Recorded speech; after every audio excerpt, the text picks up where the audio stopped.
In this video, I'm going to take you through Biology Paper 2 for the year 2014, and our focus will be on Section A. We have Question 1, Figure 1.0 shows organisms in an ecosystem. From the structure, we can see the organisms that we have. From this, we have non-living organisms and living organisms. So, if you look at ecology, it is that a branch of biology that tells us the relationship between living organisms and non-living organisms, or it summarizes that living organisms depends on non-living organisms. Now we go to question A. Using letters, classify the following organisms in figure 1.0. The first one, we have group, then letters. So we are looking at angiosperms. So angiosperms, we are looking at plants that bears flowers. Not only that, then we are looking at that bears seeds. So any plant that has flowers or seeds is considered to be an angiosperm. So from the given letters, our first answer is H, because for H, this is a plant which is a maize plant. Then for reptile, we have like a snake. So if you look at F, this is a snake. Maybe the structure might not be clear, but this is a snake, so we'll have F as our reptile. Then for fungi is E, which is the mushroom. So we have E. We move on to question B. What type of nutrition is carried out by organisms? E and H. Now, nutrition tells us how organisms obtain their food from the environment. Now, organisms differ because there are organisms that manufacture their own food. There are organisms that depends on plants. There are also organisms that depends on substances that are decaying. So you need to look at the type of nutrition associated with each organism. So for organism A, E, is a fungi. So fungi depends on decaying substance, like the one that we have been given here, a decaying leaf, such as the mushroom. So the type of nutrition found in mushrooms is known as saprophytic. So under saprophytic nutrition is where organisms depend on something that is dead or decaying. Then organism H we are saying is a green plant such as a maize. Here, these are known as autotrophic. The reason why they are known as autotrophic nutrition because they are able to manufacture their own food. So remember, auto means within. So they have the ability to manufacture their own food by the process of photosynthesis. So that's a point here. Then question C. State two differences between the cells found in organism G and H. So if you look at G, this is a woodpecker. It's a bird.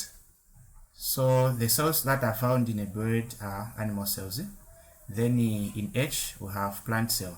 So this question is indirectly asking us to identify the differences between a plant cell and animal cell. So say the first one, plant cell, has a cell wall, while animal cell does not.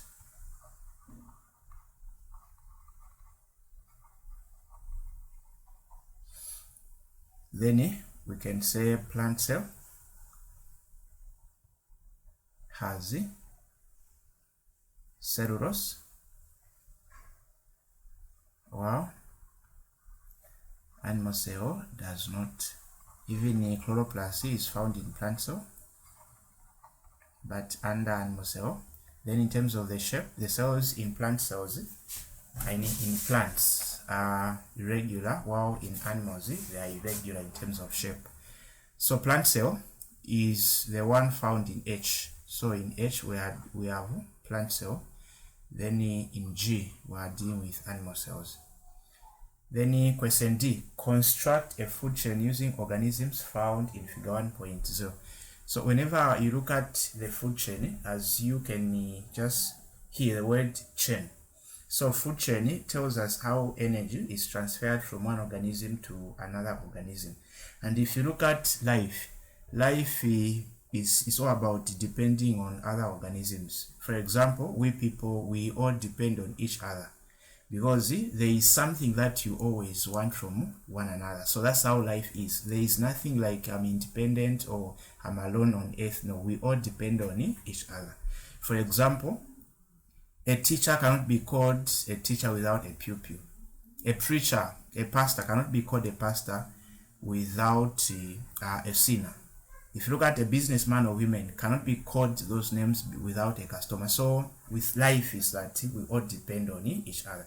So that dependent on each other is what the ecology is all about.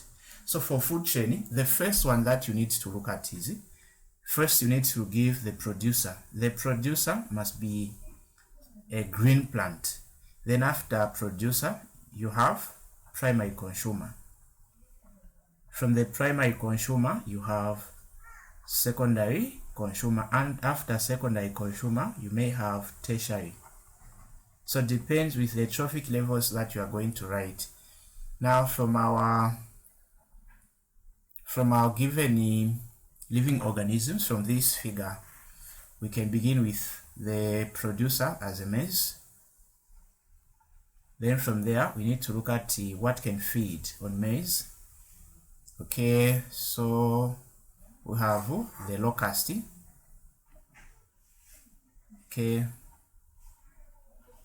we have the locust. After the locust, we have the snake. Then from the snake, the one that we chose to be reptile, we have this bird which is feeding on snakes. So we have bird. So we have, this is our food chain. So from the producer's maize, energy is transferred from the maize to the locust, from the locust to the snake, up to the bird. We move on to question 2. Figure 2.0 shows the movement of dissolved substances in the digestive system and some associated parts. So we have the ileum, tissue, we have structure IK, then the bloodstream, then we have glucose in tissue, undergoes a certain process which is oxidation to carbon dioxide and water. Then glucose converted into lactic acid under structure J. Now let's look at the questions that were asked. So the first question is, name the structures labeled I and J. So because of not necessarily the shape, but the presence of glycogen, the conversion of glycogen is done under the liver. So structure I is liver. Then for J, the formation of lactic acid from glucose is done in the muscle. So our J is the muscle. We move on to question B1. Name one product of digestion in the ileum which is not transported by blood. So the products that cannot be transported by blood are the end products of fats. Here we have the glycerol and fat acids.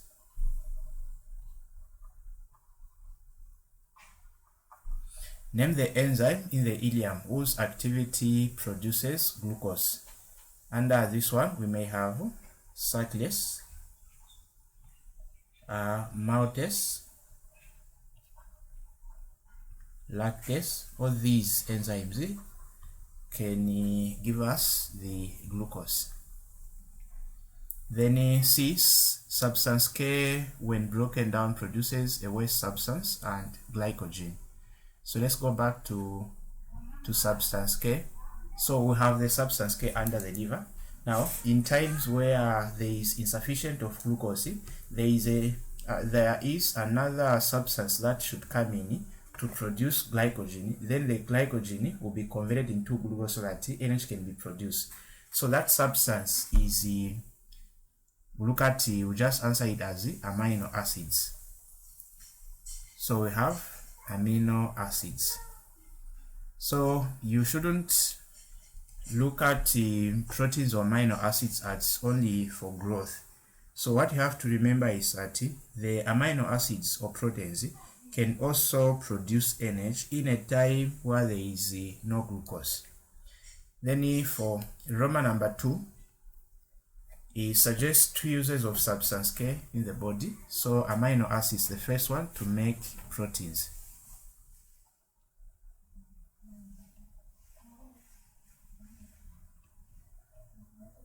Then the second one we can say to repair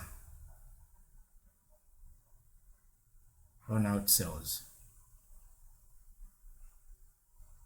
So the cells that are like dead, they have to be repaired. Then the other function also to make enzymes. Why do we say enzymes? We know that enzymes are proteins in nature, so the enzymes are made from the proteins. Then under question D, state under what conditions the product in structure J is produced. So let's go back to structure J. So structure J is the muscle. Then the product, we are focused on lactic acid. So what and when do you expect to have lactic acid? So lactic acid is produced under the anaerobic respiration. Under anaerobic respiration is when there is insufficient of oxygen, but the person the life has to continue regardless of the situation. So say lactic acid is produced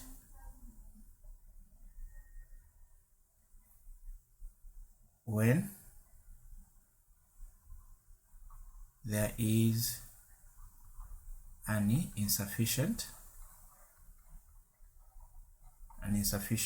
oxygen via anaerobic respiration.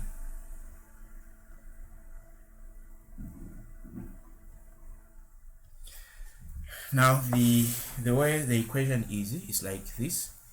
So glucose will give us lactic acid plus a small amount of energy. So the difference between aerobic respiration and aerobic respiration is that apart from occurring in the presence of oxygen and the other one in the absence, is that under anaerobic respiration you have lactic acid. Then there are some negative impact if lactic acid is allowed to stay in the body for a certain amount of time. So it may cause muscle fatigue, even muscle soreness. So that is the negative impact of lactic. So immediately after the lactic acid is produced, then the liver must get this lactic acid and convert it back to glycogen. Remember, glycogen is just the storage form of glucose. Then we have question 3, figure 3.1 and 3.2 show part of the circulatory system in the humans. Now under humans we have a double circulation or double circulatory system. So since it's double, we are expecting to have 2 circulations. One takes the blood from the heart to all parts of the body, and the other one takes the blood from the heart to the lungs. Now each circulation has its own importance or importances. For the one that looks at the movement of blood from the heart to the lungs, or the reason why the blood must go to the lungs is for gaseous exchange, so that carbon dioxide diffuse out while oxygen diffuse in. Then for the one that takes blood from the heart to the body, now that one has to make sure that the blood reaching oxygen must be transported to all parts of the body or to all the cells, so that the cells benefits from the oxygen that has come in. So let's look at question A. Identify the 2 types of circulation illustrated in figure 3.1 and 3.2. So the best way to do is that anything to do with the lungs is known as pulmonary, or the word pulmonary has to do with the lungs. So figure 3.2 is giving us pulmonary circulation. So we have pulmonary circulation.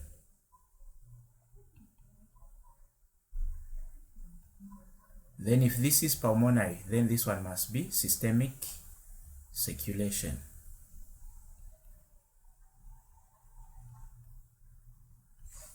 Okay, we move on to question B1. Suggest the names of blood vessels labeled M and O in figure 3.1 and 3.2. So M, let's look at M.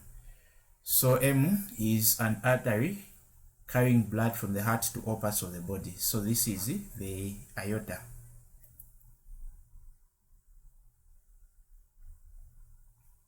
So we have aorta. Then what of O? O is the blood vessel taking blood from the heart to the lungs. So this is a pulmonary artery.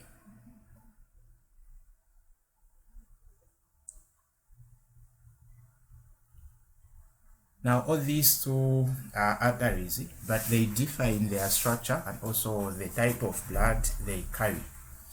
Like for question 2, state two differences between blood vessels M and O.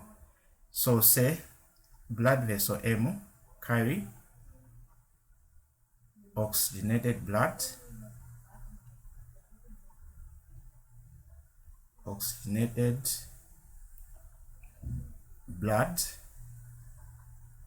from the heart to the body. So to the body cells, while O carries deoxygenated blood from the heart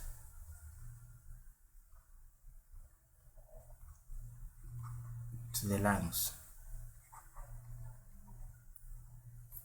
Then for difference number 2, we can look at in terms of the thickness. So we'd find that the pulmonary artery, the thickness of the pulmonary artery is not as big as that of the aorta, and the reason is the pressure in aorta is much greater than the pressure in pulmonary. So that is the other difference. So say M, which is aorta, is thicker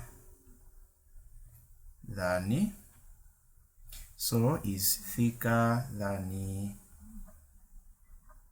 blood vessel O. Then we move on to state the name of the part chamber labeled P in figure 3.1. So P, we are looking at the chamber that receives blood via vena cava. So this is the vena cava.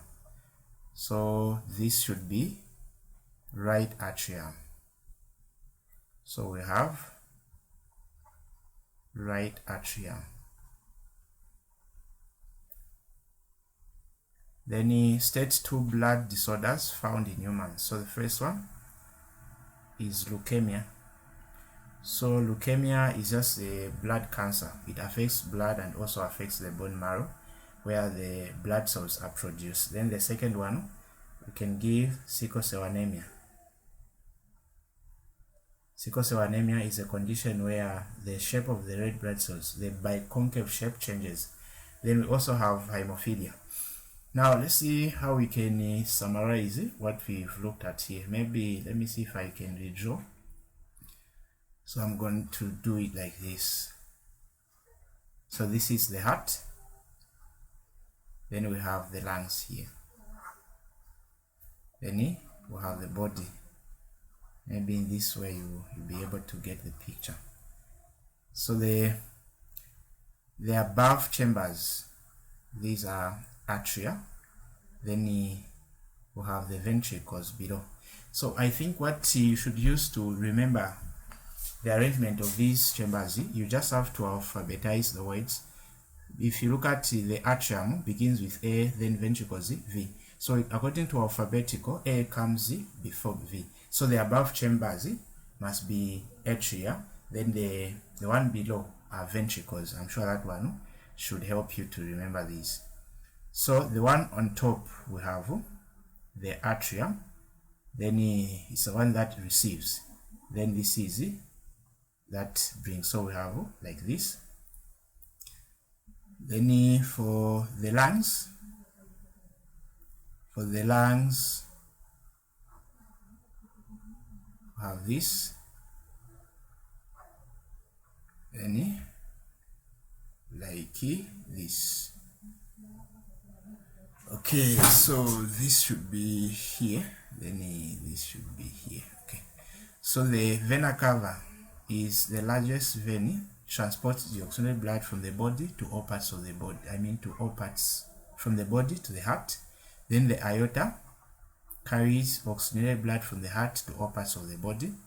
Then we have pulmonary artery, which transports deoxygenated blood from the heart to the lungs for gaseous exchange. Then we have pulmonary vein that brings oxygenated blood from the lungs to the heart. Now, if you look at the sequence, there is this first circulation where the blood passes through the heart the first time, then it goes to the lungs. Again, it will pass through this, the second one, it goes to the body. So this twice movement through the heart is what we call double circulation. Okay, we move on to now question 4.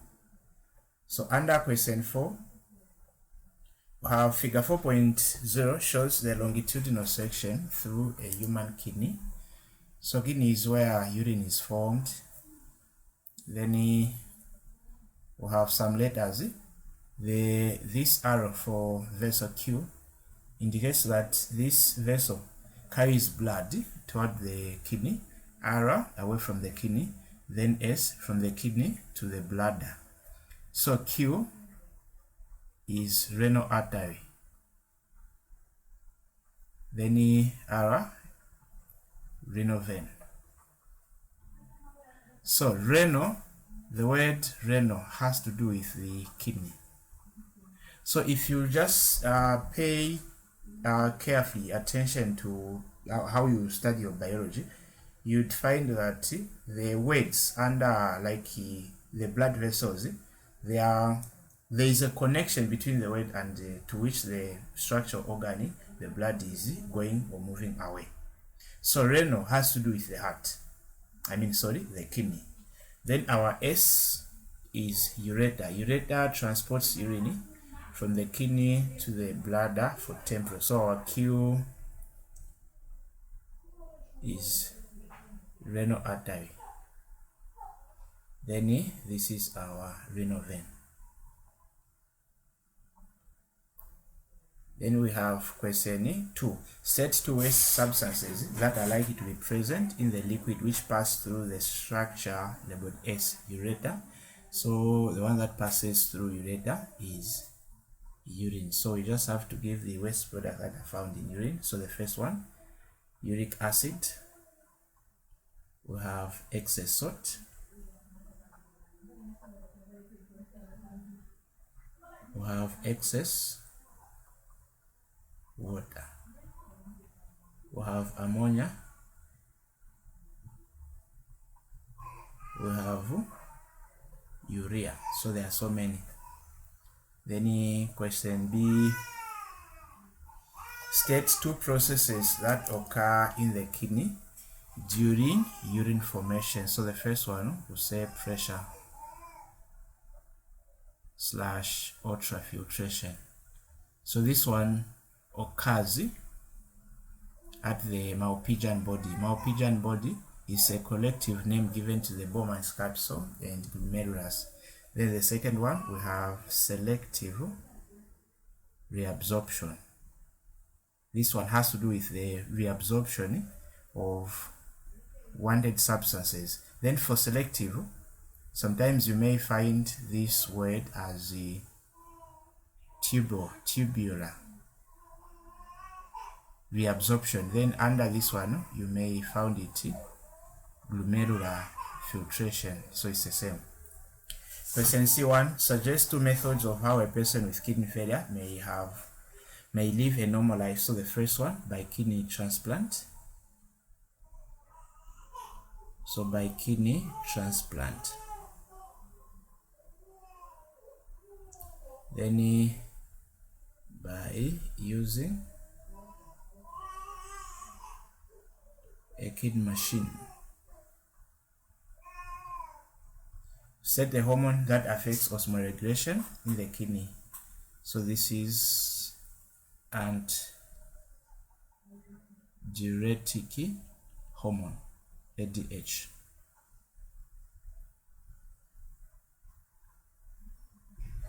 Then we move on to the last question, question 5. Question 5, explain what is meant by the sex-linked characteristics. So these are characteristics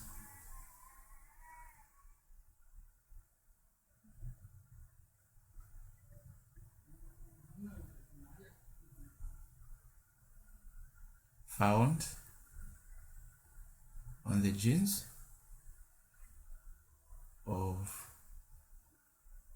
sex chromosomes.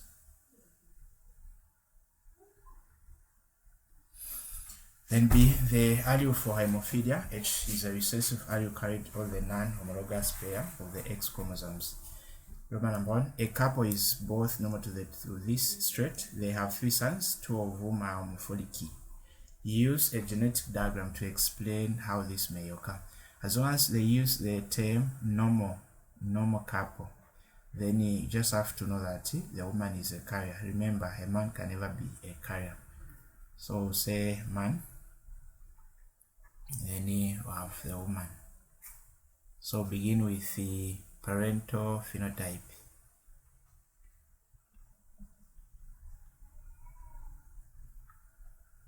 So for the man, we are told normal. Then for the woman, we'll say normal carrier.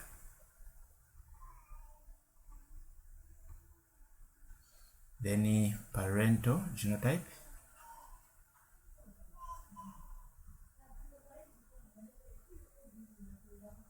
So under a norm for a man is X capital letter HY. Remember, the Y does not carry the defect. Then for the carrier, we need to have capital letter and small letter. Then we move on to parental gametes. So just have to separate these.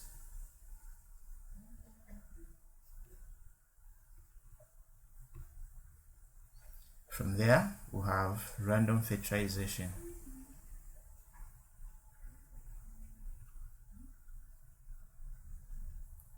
The reason it's called random fertilization because it's just a chance. So there is a chance of having a baby girl who is 100% okay. Another chance of having a baby girl who is a carrier. One chance of having a baby boy who is 100% okay. One chance of having a son who is hemophilic. So from the 2 sons, the chance that he brought that is situation is this one. So we'll say genotype of F1. So that is then Roman number 2. What is the probability of their next son being hemophilic? So probability of the son to be hemophilic. From our genetic diagram, there is only one chance for hemophilic, so it's 1/4. So since it's probability, this is 1/4. Then if the question was the chance, it's 1/4 multiplied by 100%, giving us 25%. So that's it for this video. Thanks for watching.